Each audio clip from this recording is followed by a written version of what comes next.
عبداللہ بن عمر ہیں، یہ سب واپس ہو گئے۔ بڑا یہ جو صحابی تھے عمیر بن ابی وقاص، جب ان کو حضور نے کہا کہ آپ بھی واپس جائیے تو یہ رونے لگے، زور زور سے رونے لگے۔ تو حضور کو ان کا شوق دیکھ کر کے آپ نے فرمایا ٹھیک ہے تم جنگ میں شریک ہو سکتے ہو، اور پھر یہ جنگ میں شریک ہوئے اور اس جنگ میں شہید ہوئے، اور گویا انہوں نے جو اپنا مقصد تھا، جو منزل تھا، اس کو پورا کر لیا، پا لیا۔ اللہ ان پر رحم فرمائے۔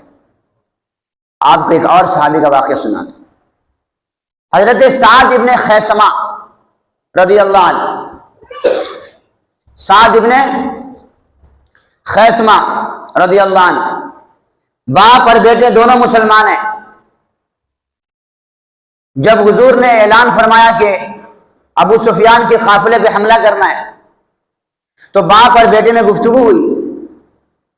والد نے کہا خیثمہ سعد سے، اپنے بیٹے سے، کہ دیکھو گھر میں بیوی بچوں کی، عورتوں کی حفاظت کے لیے ہم دونوں میں سے کسی ایک کا رہنا ضروری ہے، لہذا میرے بیٹے حضور کے ساتھ مجھے جانے دو، تم یہیں رہ جاؤ۔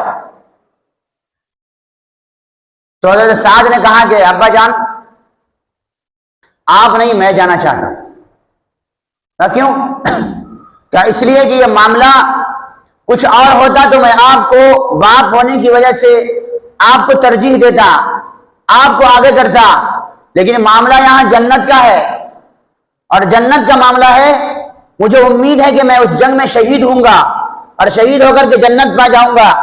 کوئی اور سودا ہوتا، کوئی اور معاملہ ہوتا تو میں آپ کو ترجیح دیتا، مگر اس مسئلے میں میں آپ کو ترجیح نہیں دے سکتا۔